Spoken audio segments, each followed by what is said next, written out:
दोस्तों, बिहार पुलिस के हिंदी के क्लास में आपका स्वागत है। आप सभी का लगातार कमेंट आ रहा था कि सर जीके का क्लास आप करा रहे हैं, जीएस का क्लास करा रहे हैं, तो हिंदी का क्लास क्यों नहीं करा रहे हैं। क्योंकि आप सभी जानते हैं हिंदी व्याकरण से आपका लगभग 10 से 12 क्वेश्चन पूछा जाएगा हिंदी व्याकरण से। तो हिंदी व्याकरण भी आपको पढ़ना ज़रूरी है। तो हमने सोचा कि क्यों ना एक हिंदी का मैराथन क्लास लाया जाए, जिसे एक ही वीडियो में पूरा हिंदी व्याकरण को ख़त्म कर दिया जाए। तो आज का जो वीडियो होने वाला है हिंदी ग्रामर पर, आपका मैराथन क्लास होने वाला है। पूरा हिंदी व्याकरण जो है एक ही वीडियो में ख़त्म कर देंगे। संज्ञा, सर्वनाम, विशेषण, क्रिया, कारक, समास आपका हो गया, प्रत्यय हो गया, उपसर्ग हो गया, मुहावरा हो गया, लोकगीतिया हो गया। सभी जो आपके टॉप सेलेक्टेड क्वेश्चन हैं हिंदी के, जो बिहार पुलिस एग्ज़ाम के लेकर इम्पोर्टेंट है, वो सभी हिंदी व्याकरण का क्वेश्चन जो है आज आपको हम कंप्लीट कराने वाले हैं। यानी ऑल इन वन वीडियो है, माने एक ही वीडियो में पूरा हिंदी का क्लास आपका ख़त्म हो जाएगा। तो आप अगर हिंदी में अच्छा करना चाहते हैं, और आप लोग बाद में मत कहिएगा कि हिंदी का क्लास आपने नहीं कराया। और जिनका भी 1 अक्टूबर का एग्ज़ाम है उनके लिए रामबाण क्लास है। तो आप सभी बिहार पुलिस के अभ्यर्थी इस हिंदी के क्लास में शुरू से लेकर अंत तक बने रहे, क्योंकि फैक्ट के साथ आपको ऑप्शन बेस्ड क्वेश्चन भी करवाएंगे। पहले देख लीजिए भाषा की सबसे छोटी इकाई क्या होती है। तो भाषा की सबसे छोटी इकाई जो होती है वर्ण होती है। ऑप्शन डी बिल्कुल सही जवाब है। आगे देखिए, हिंदी वर्णमाला से स्वरों की कुल संख्या कितनी है। 2 नंबर प्रश्न का सही जवाब बताएं। हिंदी वर्णमाला में स्वरों की कुल संख्या कितनी है। तो आपका 11 है। हिंदी वर्णमाला में स्वरों की कुल संख्या कितनी है, 11 है। यहाँ देखिए, हिंदी भाषा में स्वरों की कुल संख्या 11 होती है।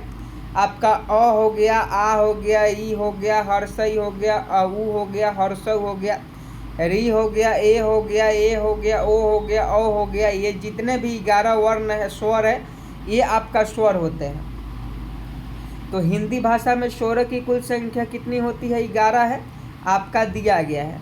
उसके बाद देखिए, इसके अलावा हिंदी भाषा में 33 व्यंजन भी होते हैं। आपको बता दें कि हिंदी भाषा में 11 स्वर होते हैं और 33 व्यंजन होते हैं, जो इस प्रकार से है। तो देखिए, क ख ग घ से लेकर प फ ब भ तक क वर्ग के सभी सदस्य, च वर्ग के सभी सदस्य, ट वर्ग के सभी सदस्य, त वर्ग के सभी सदस्य, प वर्ग के सभी सदस्य। यानी क ख ग घ से लेकर प फ ब भ तक सभी जो होते हैं व्यंजन होते हैं, और अ आ जो होता है वो आपका स्वर होते हैं।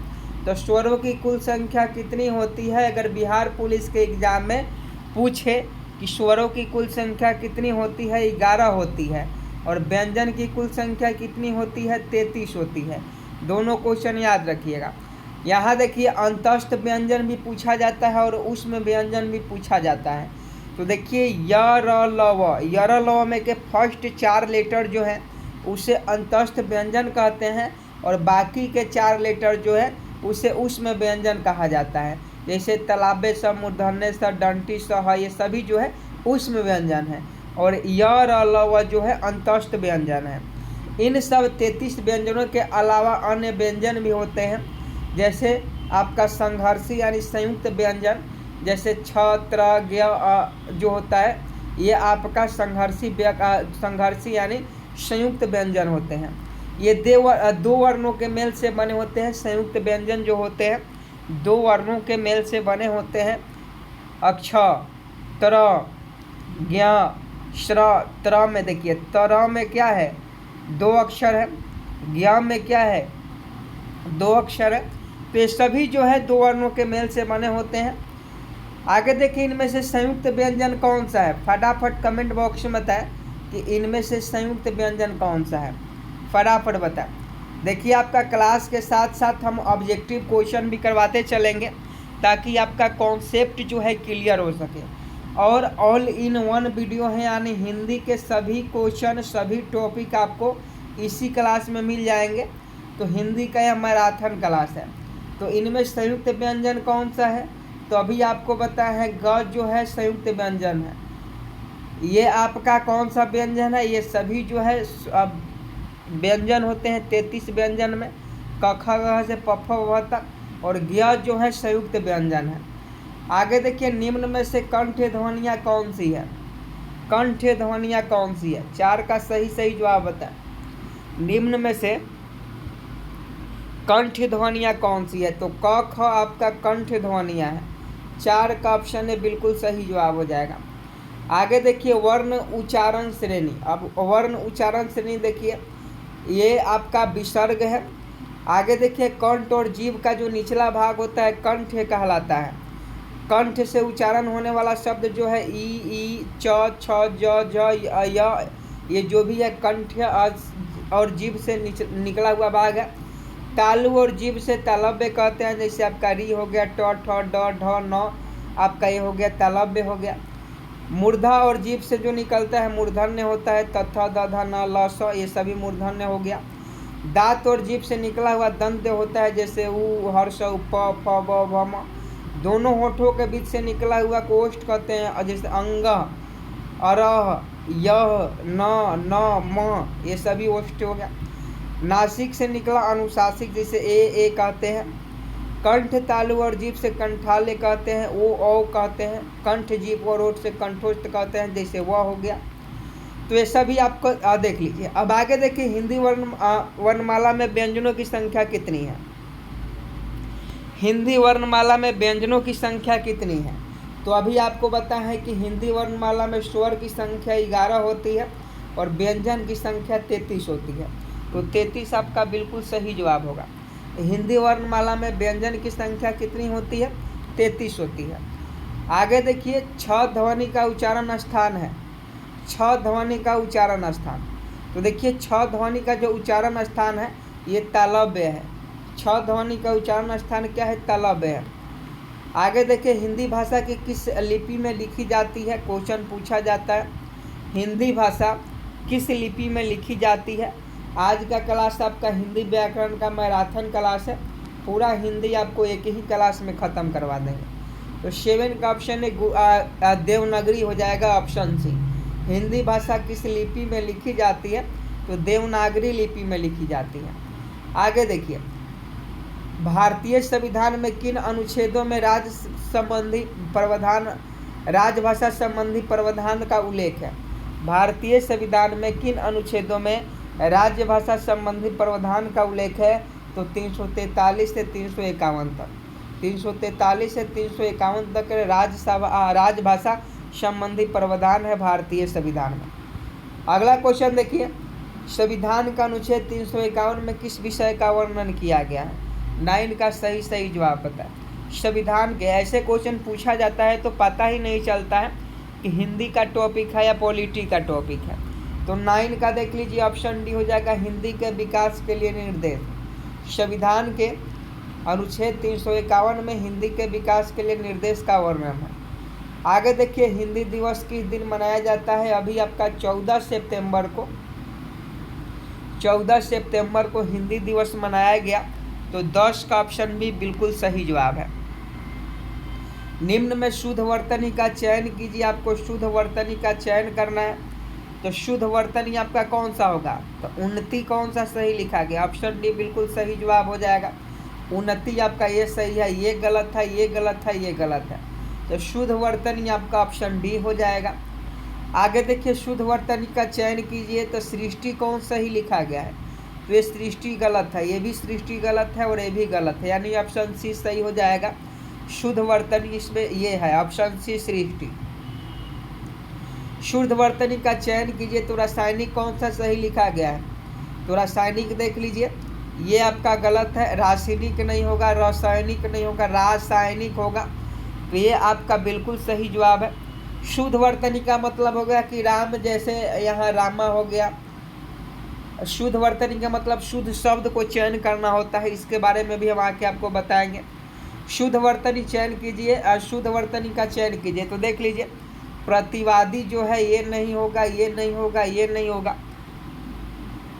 14 का ऑप्शन है प्रतिवादी जो है शुद्ध वर्तनी है। आगे देखिए शुद्ध वर्तनी का चयन कीजिए, ज्येष्ठ का चयन करना है आपको, तो इसका सही जवाब ऑप्शन डी हो जाएगा, ज्येष्ठ ऐसे सही लिखा गया है। शुद्ध वर्तनी दिए गए शब्दों में शुद्ध वर्तनी वाला शब्द है बहुत ईजी है, इसमें संपूर्ण कौन लिखा गया है, तो संपूर्ण आपका ये सही है। शुद्ध वर्तनी पूछे तो बहुत ईजी है, थोड़ा सा ध्यान दीजिएगा, आप सही करके आइएगा।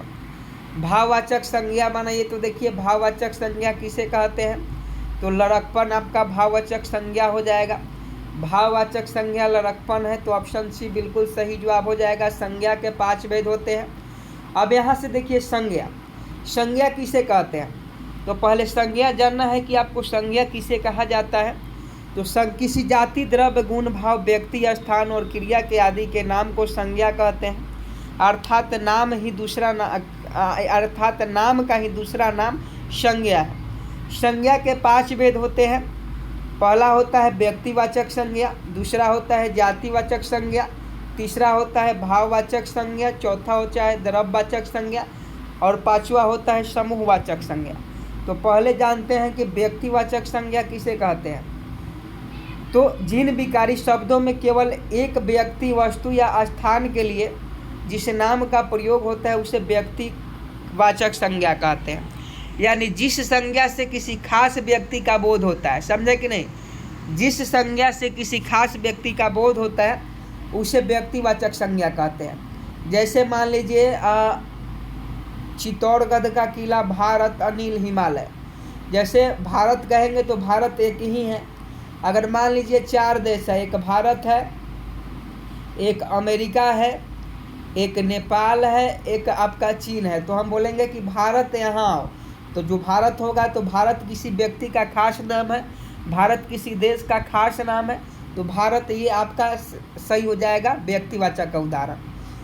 दूसरा है जातिवाचक संज्ञा। तो देखिए शॉर्टकट भाषा में समझे तो जिस संज्ञा से पूरे जाति भर का बोध हो, समझे कि नहीं।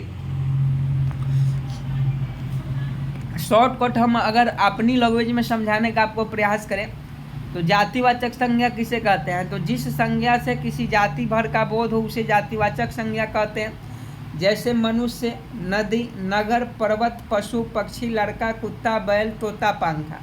अब यहाँ मान लीजिए कि 10 गो लड़का है, 10 गो लड़का है और हमने बोला क्या लड़के इधर आओ, तो 10 में से कौन आएगा। हमने बोला है लड़के इधर आओ, तो 10 में से कौन आएगा, 10 आएगा, क्योंकि मैंने किसी का नाम नहीं लिया। और इसी में से मैं बोलूँगा कि ये राम इधर आओ, तो राम जिस लड़का का नाम रहेगा वही हमारे पास आएगा। तो जातिवाचक संज्ञा किसे कहते हैं, तो जिससे जाति भर का बोध हो उससे जातिवाचक संज्ञा कहते हैं। समूहवाचक संज्ञा, तीसरा जो है समूहवाचक संज्ञा है, तो जिससे पूरा समूह का बोध होता है उससे समूहवाचक संज्ञा कहते हैं। जैसे पुलिस, चाबी का गुच्छा, कक्षा आदि। अगर पुलिस कहेंगे तो पुलिस जितने भी हैं उनके समूह का बोध होता है। चाबी का गुच्छा में बहुत सारे चाबी रहते हैं। क्लास कहेंगे तो क्लास में बहुत सारे बच्चे जो है पढ़ते हैं। द्रव्यवाचक संज्ञा चौथा देखिए, तो वैसा संज्ञा जिसे हम नाप या तौल सकते हैं, समझे कि नहीं। वैसा संज्ञा जिसे नापा या तौला जा सके उसे द्रव्यवाचक संज्ञा कहा जाता है। जैसे गुड़, चना, शक्कर, चांदी, चीनी, दूध, तेल, पानी आदि। जिसे हम तौल या नाप सके, जिसे हम तौल या नाप सके उसे द्रव्यवाचक संज्ञा कहते हैं। आगे देखिए भाववाचक संज्ञा। भाववाचक संज्ञा लास्ट है भाववाचक संज्ञा। तो वे सभी संज्ञा जिसे ना तो देखा जा सकता है और ना ही स्पर्श किया जा सकता है, जिन्हें केवल महसूस किया जाए, भाववाचक संज्ञा कहलाती है। वैसी संज्ञा जिसे आप केवल महसूस कर सकते हैं उसे भाववाचक संज्ञा कहा जाता है। जैसे खुशी, जैसे दर्द। अगर आपको चोट लगेगी तो दर्द होगा, तो दर्द को आप देख पाइएगा, नहीं देख पाइएगा। दर्द को आप छू सकते हैं, नहीं छू सकते हैं। आप उसे जो है महसूस कर सकते हैं कि हमारे पैर में दर्द हो रहा है, हमारे हाथों में दर्द हो रहा है। तो दर्द, प्रेम, क्रोध, भूख, प्यास, शर्म, मोह, लोभ, प्राण, वीरता, गर्मी, ईमानदारी जो है भाववाचक संज्ञा है। तो यहाँ परिभाषा देख लिया। अब चलिए कुछ ऑब्जेक्टिव क्वेश्चन देख लेते हैं। संज्ञा के स्थान पर प्रयुक्त होने वाले शब्द को क्या कहते हैं, तो संज्ञा के स्थान पर प्रयुक्त होने वाले शब्द को सर्वनाम कहते हैं। संज्ञा के स्थान पर प्रयुक्त होने वाले शब्द को क्या कहते हैं? सर्वनाम कहते हैं। सर्वनाम की परिभाषा देख लीजिए। जिन शब्दों का प्रयोग संज्ञा के बदले किया जाता है उन्हें सर्वनाम कहा जाता है। सर्वनाम के 6 भेद होते हैं। जैसे देख लीजिए, मैं, तू, वह, आप, कोई, यह, वे, हम, तुम, कुछ, कौन, क्या, जो, सो, उसका आदि सर्वनाम शब्द है। सर्वनाम के 6 भेद होते हैं।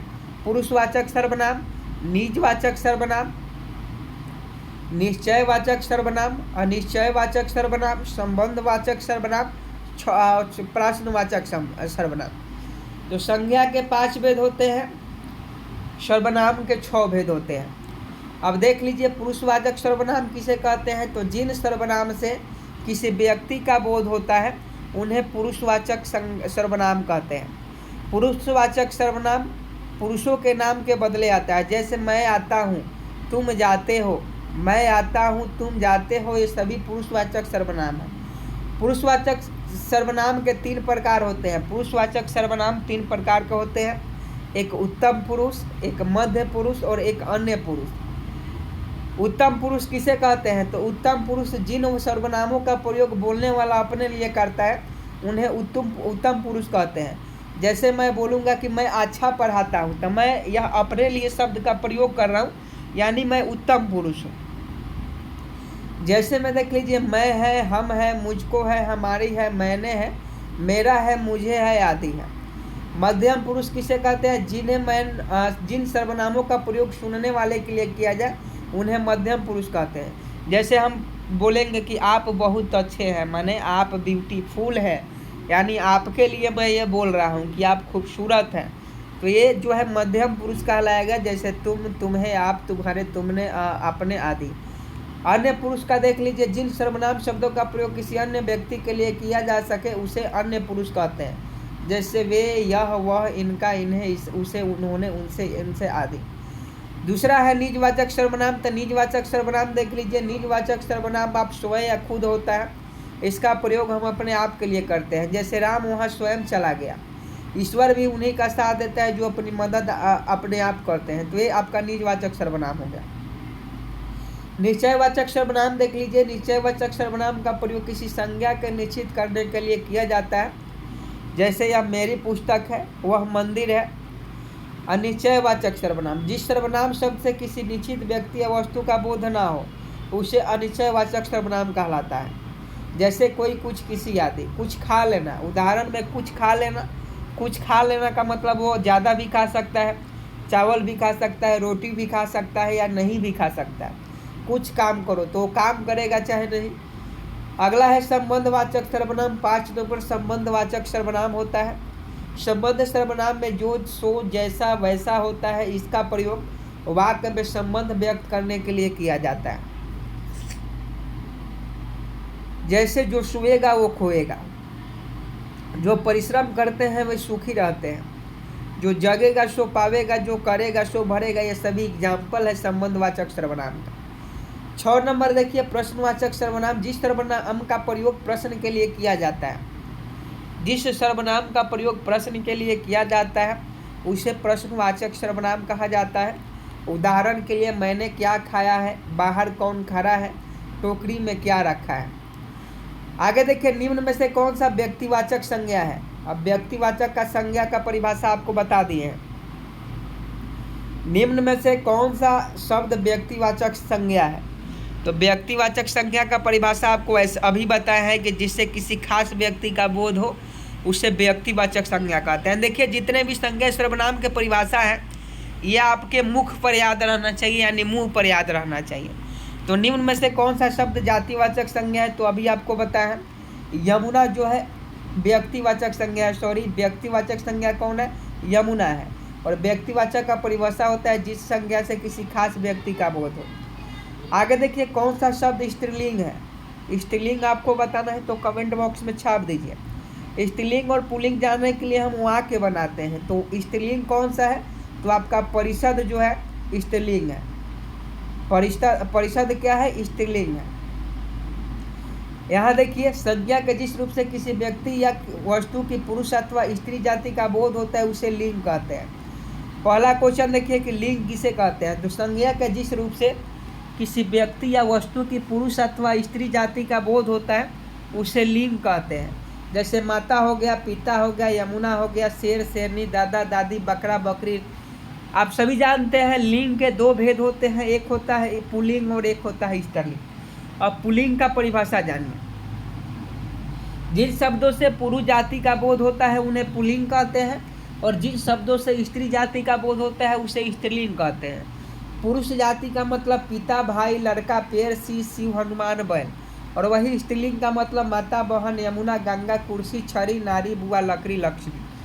आगे देखिए कारक के कितने भेद होते हैं। बिहार पुलिस के लिए बहुत इंपॉर्टेंट है। कर्ता ने, कर्म को, अपदान से, ये सभी आपने पढ़ा होगा। कारक के कितने भेद होते हैं, तो जल्दी से बताएं कि कारक के कितने भेद होते हैं। तो देखिए कारक के जो होते हैं 8 भेद होते हैं।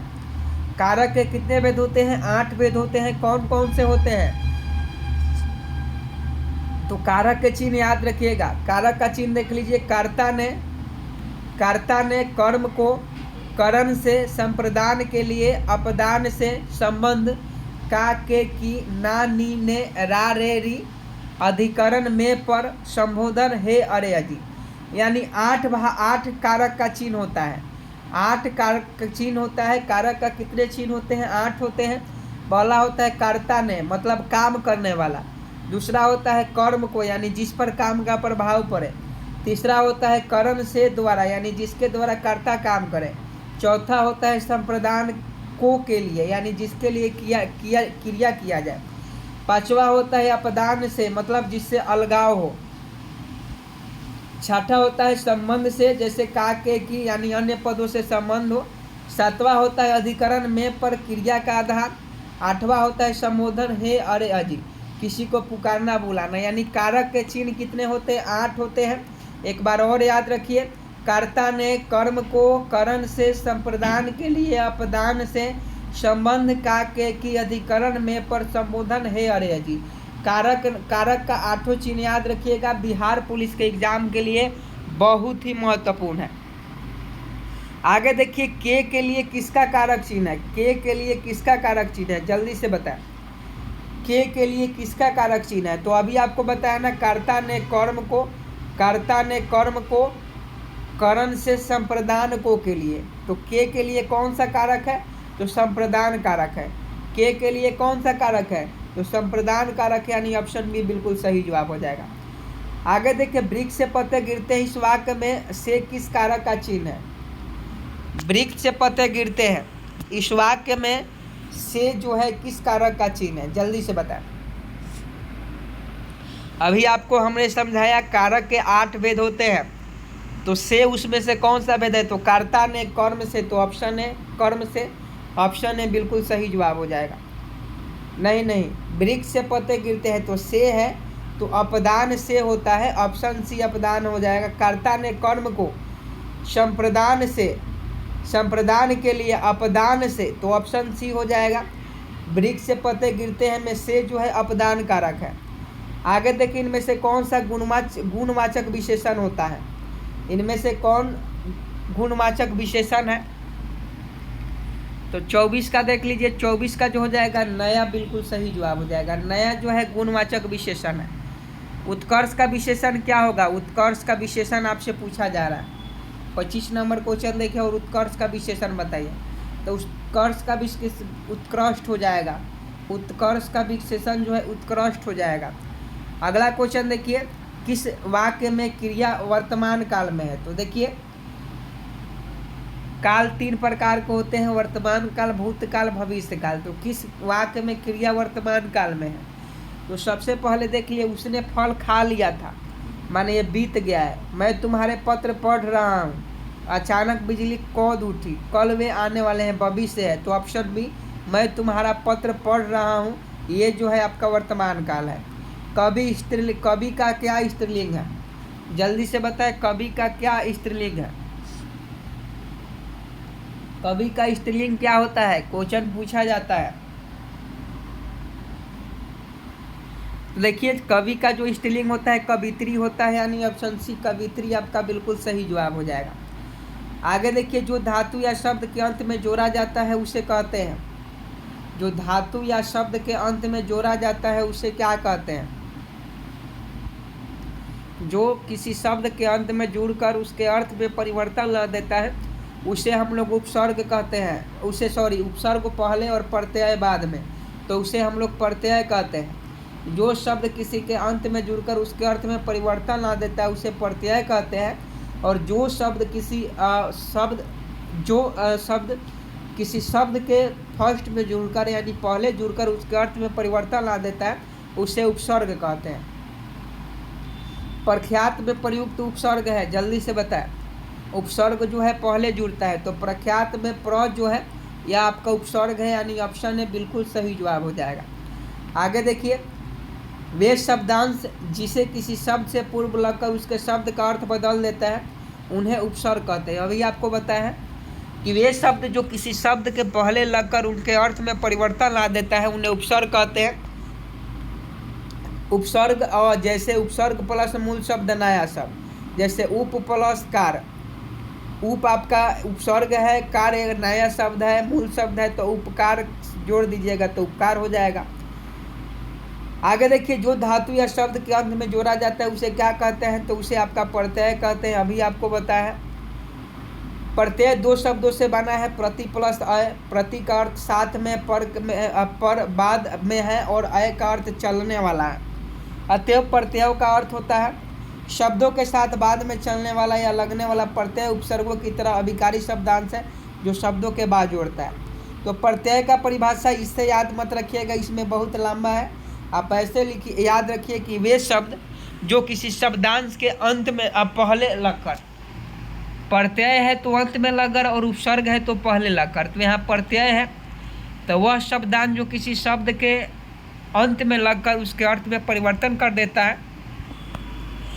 उसे प्रत्यय कहते हैं। जैसे भाला हो गया, भाला में अगर हम लोग आई प्रत्यय जोड़ दें, भाला में आई प्रत्यय जोड़ दें तो क्या हो जाएगा? भलाई हो जाएगा। तो भलाई में आई जो है प्रत्यय है आपका। आगे देखिए, संस्कृत के ऐसे शब्द जिसे हम ज्यों का त्यों प्रयोग में लाते हैं कहलाते हैं।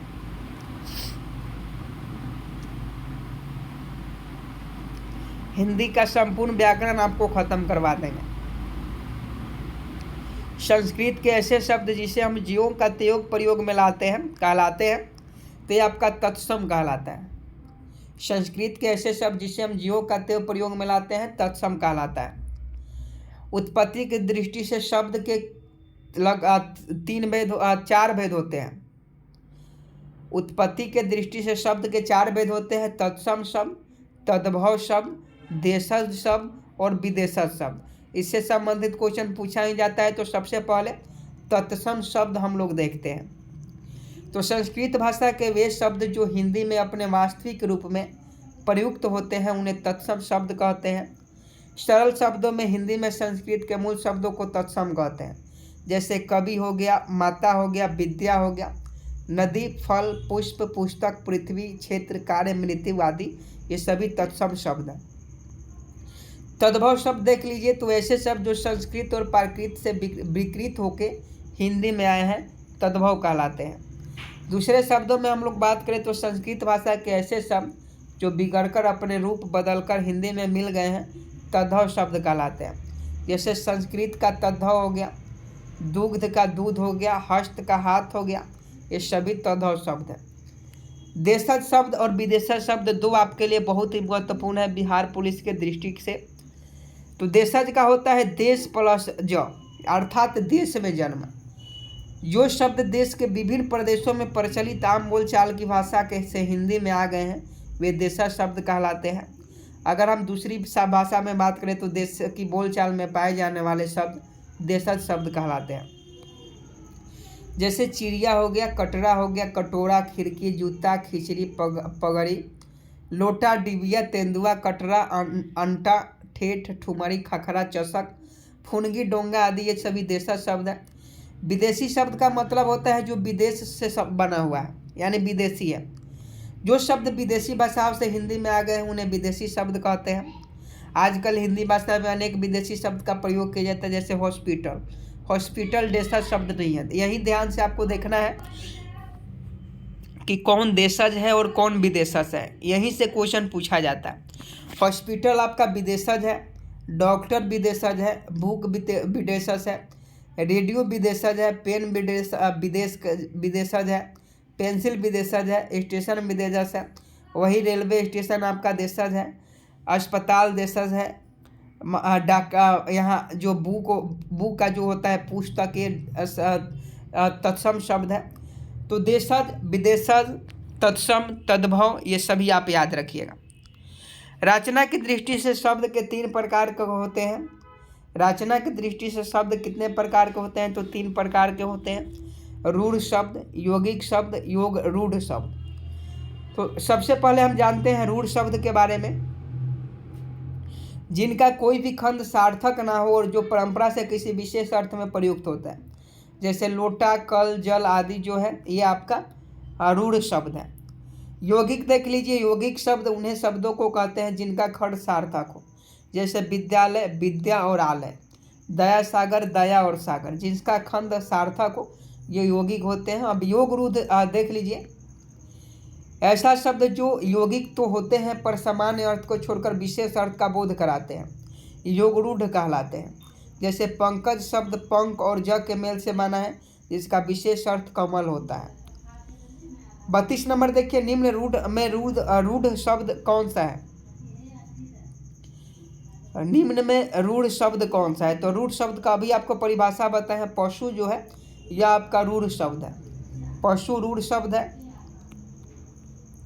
मजिस्ट्रेट शब्द है, मजिस्ट्रेट कौन सा शब्द है? मजिस्ट्रेट कौन सा शब्द है? तो मजिस्ट्रेट जो है आप सभी जानते हैं विदेशज शब्द है, क्योंकि इंग्लिश है। मजिस्ट्रेट कौन सा शब्द है? विदेशज शब्द है। तो मजिस्ट्रेट अगर पूछे, अस्पताल पूछे, डॉक्टर पूछे, बुक पूछे, आपका रेडियो पूछे, ये आपका विदेशज शब्द है। निम्न में कौन सा शब्द देशज है? जल्दी से बताएं, निम्न में कौन सा शब्द देशज है? तो अभी आपको बताएं, लोटा जो है, लोटा क्या है?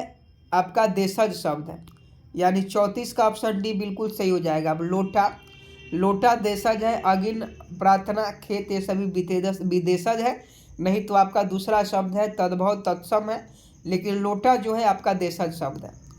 आगे देखिए, निम्न में कौन यौगिक शब्द है? यौगिक शब्द, यौगिक शब्द आपका विद्यालय हो जाएगा, क्योंकि विद्या जो आलय इसका खंड जो है सार्थक होता है।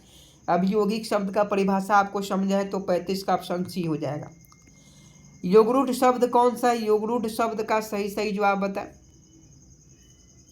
योगरूढ़ शब्द कौन सा है? तो 36 का ऑप्शन सी लंबोदर हो जाएगा। योगरूढ़ शब्द जो है लंबोदर है। आगे देखिए, सप्तऋषि का सही संधि विच्छेद कौन सा है? सप्तऋषि का सही संधि विच्छेद, तो सप्त जोड़ ऋषि जो है सप्तऋषि का सही संधि विच्छेद है। अब संधि विच्छेद का परिभाषा जान लीजिए, इसके बारे में बताएंगे। पहले आप यहाँ देख लीजिए, निरर्थक का सही संधि विच्छेद है। निरर्थक का सही संधि विच्छेद बताइए। तो निरर्थक का जो सही संधि विच्छेद हो जाएगा ऑप्शन सी हो जाएगा, नि प्लस अर्थक। निरर्थक का सही संधि विच्छेद है। संगम का सही संधि विच्छेद बताइए। तो सम प्लस गम आपका बिल्कुल सही, यानी ऑप्शन बी बिल्कुल राइट आंसर है। उल्लेख का सही संधि विच्छेद बताइए। उल्लेख का सही संधि विच्छेद, तो उत्तः जोड़ लेख, उत्तः जोड़ लेख जो है उल्लेख का सही संधि विच्छेद है, यानी 40 का ऑप्शन भी बिल्कुल सही जवाब है। आगे देखिए, अत्याचार का सही संधि विच्छेद बताएं। अत्याचार का सही संधि विच्छेद, तो अति प्लस चार आपका बिल्कुल सही जवाब हो जाएगा, ऑप्शन सी। अत्याचार का सही संधि विच्छेद अति प्लस चार होता है। सत्याग्रह का सही संधि विच्छेद बताएं। सत्याग्रह का, तो सत्य जोड़ आग्रह आपका बिल्कुल सही जवाब है। सत्याग्रह का सही संधि विच्छेद सत्य जोड़ आग्रह होता है। आगे देखिए, निम्न में से कौन सा पद अव्ययभावी समास है? अब समास के बारे में पढ़ते हैं। निम्न में से कौन सा जो पद है अव्ययी भाव समास है? तो देख लीजिए, अव्ययभावी जो समास है यह आपका कौन सा है? तो यह आपका गृहघात आपका बिल्कुल सही जवाब है। अव्ययी भाव समास कौन सा है? तो यह गृहागत आपका बिल्कुल सही जवाब है। समास के बारे में देख लीजिए कि दो से अधिक शब्दों के मिलने से बने शब्द को समास कहते हैं। समास के 6 भेद होते हैं। पहला होता है अव्ययीभाव समास, दूसरा होता है तत्पुरुष समास, तीसरा होता है कर्मधारय समास, चौथा होता है द्विगु समास, पांचवा होता है द्वंद्व समास और छठा होता है बहुव्रीहि समास। अव्ययीभाव समास किसे कहते हैं? तो जिस समासिक शब्द में प्रथम पद प्रधान हो वह दूसरा पद अव्यय होता है उसे अव्ययीभाव समास कहते हैं। जैसे प्रत्येक, प्रत्येक हर माने हर एक, परोपकार माने दूसरे का उपकार, आजीवन मतलब जीवन भर, यथारूप माने रूप के अनुसार, प्रतिकूल यानी परिस्थिति के विपरीत, ये सभी अव्ययीभाव समास है। तत्पुरुष समास देख लीजिए, जिस समास में बाद का अथवा उत्तर पद प्रधान होता है तथा दोनों पदों के बीच का कारक चिन्ह लुप्त हो जाता है उसे तत्पुरुष समास कहते हैं। जैसे तुलसीकृत, तुलसी से कृत, सराहत, सर से आहत, कारक विभक्ति चिन्ह कर्ता ने, कर्म को करण से, संप्रदान के लिए अपदान से संबंध का के की, अधिकरण में पर संबोधन अरे जी ओ जी। कर्ता ने, कारक जितना भी है वो सभी तत्पुरुष समास होते हैं। कारक के जितने भी चिन्ह है वो सभी आपका तत्पुरुष समास होता है। कारक के 8 चिन्ह होते हैं, पहले हम करवाए हैं और ये 8 चिन्ह का यहाँ उदाहरण है। कर्मधारय समास देख लीजिए, जिस समस्त पद का उत्तर पद प्रधान हो तथा पूर्व पद व उत्तर पद में उपमान, उपमेय अथवा विशेष से संबंध हो, कर्मधारय समास कहलाता है। दूसरे शब्दों में कर्ता तत्पुरुष को ही कर्मधारय समास कहते हैं। पहचान विग्रह करने पर दोनों पदों के मध्य में जो के समान आदि आता है।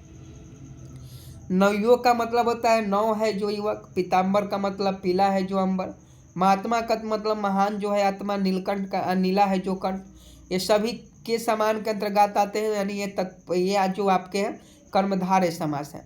अब द्विगु समास देख लीजिए, जिसका पूर्व पद संख्यात्मक विशेषण हो वह द्विगु समास कहलाता है। जैसे त्रिलोक यानी तीनों लोक का समाहार, यानी तीन जो है यह आपका संख्यावाचक है, इसलिए यह द्विगु समास है।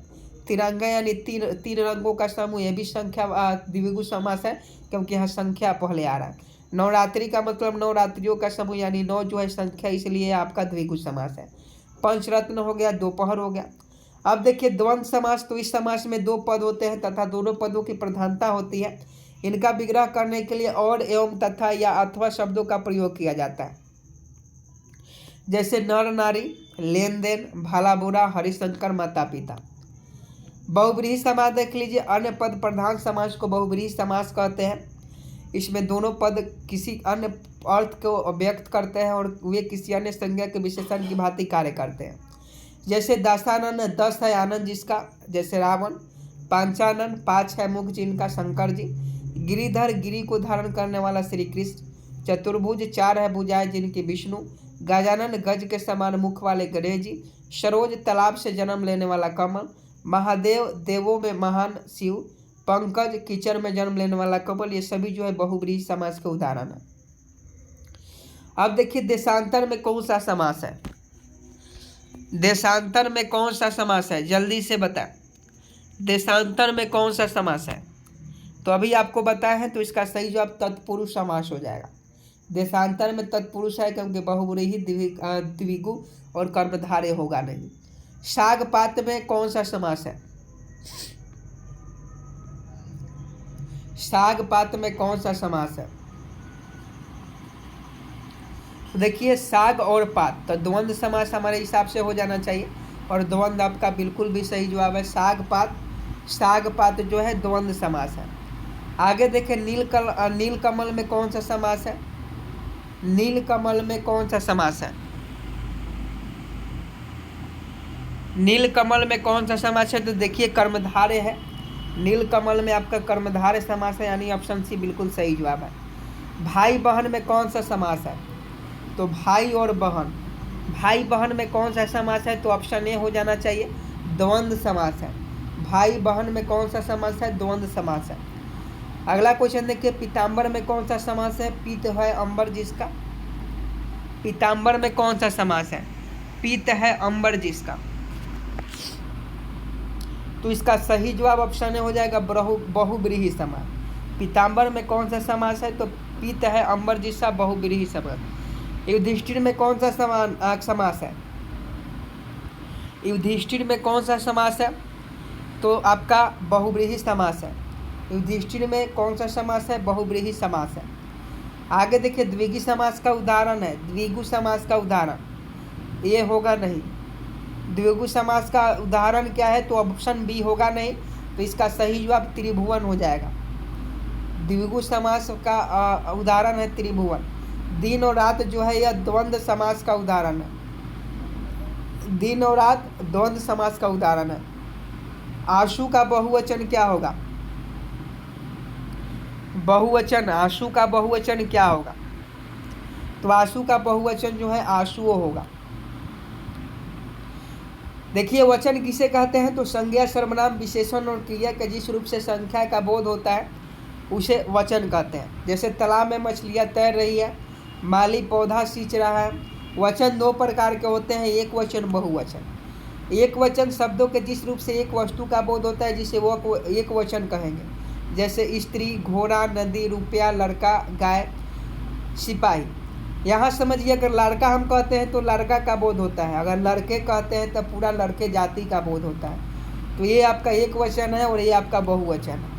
बहुवचन का परिभाषा समझिए, शब्द के जिस रूप से एक से अधिक व्यक्ति या वस्तु का बोध होता है उसे बहुवचन कहते हैं। जैसे लड़के, गाय, गाय बोले तो एक गाय और गाय बोले तो बहुत सारे गाय। पुस्तक बोले तो एक पुस्तक और पुस्तकें बोले तो बहुत सारे पुस्तकें।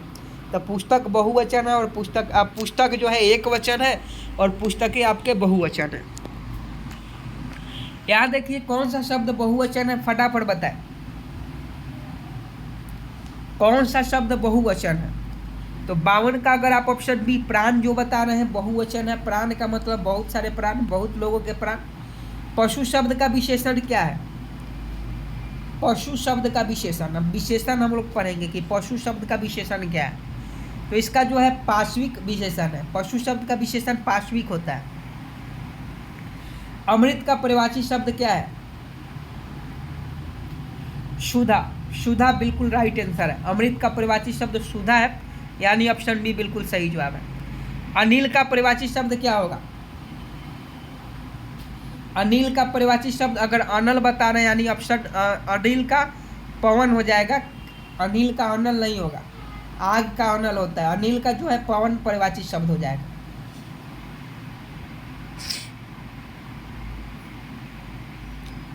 शिव का पर्यायवाची शब्द बताइए। शिव का पर्यायवाची शब्द बच्चा बच्चा जानता है। शिव का पर्यायवाची शब्द ऑप्शन है पिनाकी हो जाएगा। शिव का पर्यायवाची शब्द क्या होगा? पिनाकी होगा। आगे देखिए, किरण का पर्यायवाची शब्द है, ये सभी सूर्य का पर्यायवाची शब्द है। प्रभा जो है किरण का पर्यायवाची शब्द है, यानी 57 का ऑप्शन है बिल्कुल सही जवाब है। धरती का पर्यायवाची शब्द क्या हो जाएगा? तो अंचला जो है धरती का पर्यायवाची शब्द है। अगला क्वेश्चन देखिए, अंधकार का पर्यायवाची शब्द क्या हो जाएगा? तो तिमिर आपका अंधकार का पर्यायवाची शब्द है। असुर का पर्यायवाची शब्द क्या हो जाएगा? तो असुर का पर्यायवाची शब्द, असुर का पर्यायवाची शब्द क्या हो जाएगा? तो ऑप्शन डी हो जाएगा, यक्ष। असुर का पर्यायवाची शब्द दैत्य और दानव नहीं होगा, यक्ष होगा। अगला क्वेश्चन देखिए, भागीरथी का पर्यायवाची शब्द क्या होगा? भागीरथी का पर्यायवाची शब्द गंगा बिल्कुल सही जवाब है। ज्येष्ठ का विलोम क्या होगा? ज्येष्ठ का विलोम क्या होगा? तो देखिए, ज्येष्ठ का जो उल्टा शब्द होता है वो आपका कनिष्ठ हो जाएगा। विस्तार का विलोम शब्द क्या होगा? विस्तार मतलब फैला हुआ, लघु मतलब छोटा होता है, तो लघु आपका बिल्कुल चाहे संक्षेप हो जाएगा। विस्तार का क्या होगा? संक्षेप होगा, लघु नहीं होगा। लघु का मतलब छोटा होता है, संक्षेप का मतलब विस्तार पूछा रहे तो विस्तार का उल्टा जो होता है संक्षेप होता है। सूक्ष्म का विलोम शब्द क्या होता है? सूक्ष्म का विलोम शब्द तो ऑप्शन बी दृष्टव्य अव्यय हो जाना चाहिए, अस्थूल हो जाएगा। सॉरी, दृष्टव्य नहीं होगा, सूक्ष्म का जो विलोम शब्द है अस्थूल हो जाएगा। अघुंतान का विलोम शब्द क्या है? अघुंतान का तो पुरातन आपका बिल्कुल सही जवाब है। सृष्टि का विलोम शब्द क्या है? सृष्टि का विलोम शब्द तो इसका सही जवाब जो है प्रलय हो जाएगा। सृष्टि का विलोम शब्द प्रलय होता है। नीरस का विलोम शब्द क्या होता है? नीरस का विलोम शब्द जो होता है सरस होता है। धनवान का विलोम शब्द क्या होगा? धनवान का विलोम शब्द फटाफट बताइए कि धनवान का विलोम शब्द क्या होगा? धनवान का विलोम शब्द अंकिचन हो जाएगा। ऑप्शन ए बिल्कुल सही जवाब है। मानव का विलोम शब्द क्या होगा? मानव का उल्टा दानव होता है। मानव का उल्टा दानव होता है। शोषक का विलोम शब्द क्या होगा? शोषक का विलोम शब्द, तो शोषक का विलोम शब्द पोषक हो जाएगा, यानी ऑप्शन बी बिल्कुल सही जवाब हो जाएगा। जो पहले कभी नहीं हुआ, जो पहले कभी नहीं हुआ उसे क्या कहेंगे? अद्भुत। एक शब्द से अनेक शब्द है कि जो पहले नहीं हुआ उसे अद्भुत कहेंगे। नहीं, यहाँ देखिए, जो पहले कभी नहीं हुआ उसे अद्भुत नहीं अभूतपूर्व कहेंगे। मतलब इसके पहले, पूर्व का मतलब होता है के पहले, यानी इसके पहले नहीं हुआ। समय की दृष्टि से अनुकूल, समय की दृष्टि से अनुकूल, तो इसका सही जवाब ऑप्शन डी समयानुकाल हो जाएगा। समयानुकूल। जो सब कुछ जानता हो, जो सब कुछ जानता हो उसे क्या कहते हैं? सर्वज्ञ कहते हैं, यानी ऑप्शन बी बिल्कुल सही जवाब है। अनुशासनात्मक कार्यवाही की प्रक्रिया के फलस्वरूप पद से नीचे उतरना। अनुशासनात्मक कार्यवाही की प्रक्रिया के फलस्वरूप पद से नीचे उतरना।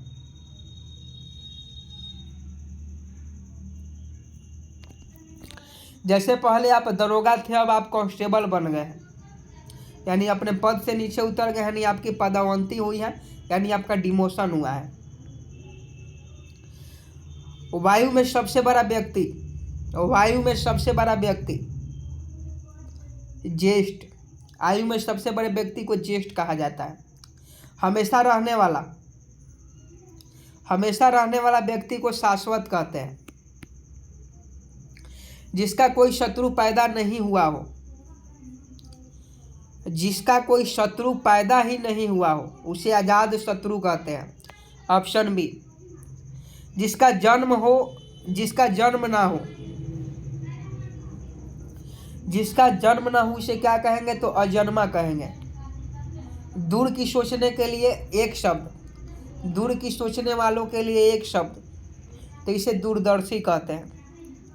जो किसी का हित का चाहता हो, जो किसी के हित का चाहता हो, हितैषी। जो किसी के हित का चाहता हो, हितकारी नहीं होगा, हितैषी होगा। जो ईश्वर में विश्वास रखता हो, जो ईश्वर में विश्वास रखता हो, आस्तिक। जो ईश्वर में विश्वास नहीं रखता हो, नास्तिक। आगे देखिए, जो देखने में प्रिय लगता हो, जो देखने में प्रिय लगता हो, दर्शन प्रिय, चाहे प्रियदर्शी। ऑप्शन बी बिल्कुल सही जवाब हो जाएगा। जो देखने में प्रिय लगता हो, प्रियदर्शी। आसमान पर चढ़ने का अर्थ, आसमान पर चढ़ने का अर्थ यानी अत्यधिक प्रशंसा करना। आँख की किरकिरी होने का अर्थ, मुहावरा है, आँख की किरकिरी होना यानी अप्रिय लगना। ऑप्शन ए बिल्कुल सही जवाब है। लाल पीला होना का मुहावरे का अर्थ होता है तो क्रोध करना। लाल पीला होने मुहावरे का अर्थ क्रोध करना होता है। मुहावरा देख लीजिए, अक्ल का दुश्मन मूर्ख को कहा जाता है। आंखें का खुला रहना, सचेत होना। आसमान से बातें करना, बहुत ऊंचा होना। ईंट से ईंट बजाना, पूरी तरह से नष्ट करना। आंख दिखाना, गुस्से से देखना। आंख खुलना, होश आना। आंखों का काटा, अप्रिय व्यक्ति। उड़ती चिड़िया पहचानना, रहस्य की बात दूर से जान लेना। 19-20 का अंतर होना, बहुत कम अंतर होना। उल्टी गंगा बहना, अनहोनी होना, अनहोनी हो जाना। उल्टी गंगा बहना का मतलब अनहोनी हो जाना। घर करना, बस जाना। अंगूठा चूमना, खुशामद करना। पीठ ठोकना, शाबाशी देना। अपने पांव पर कुल्हाड़ी मारना, अपनी हानि अपने करना। आवाज उठाना, विरोध करना। कमर कसना, तैयार करना। आँख पर फेर लगना, प्रतिकूल होना। आँख बिछाना, प्रतीक्षा करना। आंखें सेकना, सुंदर वस्तु को देखते रहना। ओले पड़ना, विपत्ति आना। लोकगीतियाँ देख लीजिए। अंधों में काना राजा का अर्थ होता है मूर्खों के मध्य अल्पज्ञ ही ज्ञानी। चौड़ी की दाढ़ी में तिनका यानी अपराधी स्वयं संकित रहता है। गरीबी में अटक गया यानी विपत्ति पर विपत्ति आना। कहाँ राजू भोज, कहाँ गंगू तेली यानी दो व्यक्ति को स्थिति में बहुत अंतर होना। दीवारों के भी कान होते हैं, गुप्त बात छिपी नहीं रहती। निर्बल के बल में राम, जिसका कोई सहारा नहीं है उसका ईश्वर सहारा करता है। एक और एक 11 होते हैं, मेल से शक्ति में वृद्धि होता है। डूबे तो तिनका का सारा, विपरीत काल में थोड़ी सी मदद बहुत होती है। बंदर क्या जाने अदरक का स्वाद, वस्तु विशेष का मत तो मूर्ख नहीं समझता। 100 सुनार की एक लुहार की, बलवान की चोट कमजोर की सैकड़ों चोट के बराबर होती है। आगे देखिए, राहुल ने तो आग में घी डालने का निश्चय किया, रेखांकित मुहावरे का अर्थ है। जल्दी से बता। राहुल ने तो आग में घी डालना, आग में घी डालना मुहावरे का अर्थ होता है उत्तेजित करना। आग में घी डालना मुहावरे का अर्थ होता है उत्तेजित करना। आगे देखिए, रंग भूमि के रचनाकार कौन है? 87 नंबर क्वेश्चन का सही जवाब बता। हिंदी का पूरा व्याकरण आपको कंप्लीट करवा दिए हैं। एक भी क्वेश्चन अगर इससे बाहर हो गया तो हम यूट्यूब पर क्लास लेना छोड़ देंगे, गारंटी के साथ कहते हैं। बस आपको परिभाषा जो एग्जाम्पल बताए हैं उसको याद करना है, और हिंदी में यही क्लास से एक क्लास से आपका पूरा हिंदी क्लियर हो जाएगा। रंग भूमि के रचनाकार कौन है? तो इसका देख लीजिए, रंग भूमि के जो रचनाकार हैं प्रेमचंद्र जी हैं। आगे देखिए, वीरगाथा काल के सर्वश्रेष्ठ कवि माने जाते हैं। जल्दी से बताएं, वीरगाथा काल के सर्वश्रेष्ठ कवि माने जाते हैं तो ये चंद्र बरदाई को माना जाता है। ऑप्शन ए बिल्कुल सही जवाब है। पृथ्वीराज रासों के रचनाकार कौन है? आप सभी जानते हैं, चंद्र बरदाई आपका बिल्कुल सही जवाब है। पृथ्वीराज रासों के रचनाकार चंद्र बरदाई है। आगे देखिए, कबीरदास की भाषा कौन सी है? कबीरदास की भाषा जो है साधु करी है। कबीरदास की भाषा साधु करी है। तितली किसकी रचना है जी? तितली किसकी रचना है? जल्दी से बताएं, तितली किसकी रचना है? तितली किसकी रचना है? जयशंकर प्रसाद की। तितली किसकी रचना है? जयशंकर प्रसाद की है। चिंतामणि के रचयिता कौन है? चिंतामणि के रचयिता ये आपका रामचंद्र शुक्ल है। निर्गुण भक्ति का काव्य का प्रमुख कवि कौन है? ये आपका कबीरदास है। निर्गुण भक्ति काव्य के प्रमुख कवि कबीरदास है। हिंदी के सर्वप्रथम प्रकाशित पत्र का नाम क्या था? हिंदी में सर्वप्रथम प्रकाशित पत्र का नाम उत्तर्ण मार्टन था, यानी उत्तर्ण मार्टन आपका बिल्कुल सही जवाब हो जाएगा। चोर की दाढ़ी में तिनका का अर्थ क्या होता है? तो अपराधी मंदा शक में घिरा रहता है। चोर के दाढ़ी में तिनका। आगे देखिए, आम के आम गुठलियों के दाम। आम के आम गुठलियों के दाम यानी दोहरा लाभ होना। आम के आम गुठलियों के दाम यानी दोहरा लाभ होना। आ बैल मुझे मार, आ बैल मुझे मार मतलब जानबूझकर मुसीबत में पड़ना। राम नाम जपना पराया माल अपना। राम नाम जपना पराया माल अपना। धोखे से धन जमा करना, इसका अर्थ होता है। 1 और 1 11 होते हैं, अभी बताए हैं। माने भीड़ में बल, संगठन में शक्ति। 1 और 1 11 होते हैं। अगर इसको 1 यहाँ लिखिए, 1 यहाँ लिखे तो इसका कोई अस्तित्व नहीं है, लेकिन 1 नज़दीक लिखे तो ये आपका 11 हो जाता है, यानी संगठन में शक्ति होता है। काला अक्षर भय से बराबर होता है अनपढ़ होना। काला अक्षर भय से बराबर का मतलब होता है अनपढ़ होना। तो आज के लिए बस इतना ही क्वेश्चन, और पूरा हिंदी व्याकरण आपका कंप्लीट करवा दिए। हिंदी ग्रामर पूरा आपका कंप्लीट करवा दिए। 1 घंटा लगभग आपका हिंदी व्याकरण का क्लास चला। अगर आप इस क्लास को देख रहे हैं तो आपका बिहार पुलिस में जो भी हिंदी से क्वेश्चन 8 से 10 क्वेश्चन पूछे जाएंगे आपके यही क्लास से रहेंगे। तो आप सभी जो है इस चैनल को सब्सक्राइब कर बेल आइकन को प्रेस कर दीजिए। आप हमें सपोर्ट कीजिएगा तभी हम कुछ कर पाएंगे। तो जितना हो सके वीडियो को वायरल कर देना है, वीडियो को शेयर करना है, वीडियो को वायरल कर देना है, समझे कि नहीं? तो वीडियो को शेयर कीजिए और वीडियो को वायरल करने में मदद कीजिए। हिंदी व्याकरण का पूरा मैराथन क्लास था। मिलता है नेक्स्ट वीडियो में, तब तक के लिए जय हिंद जय भारत।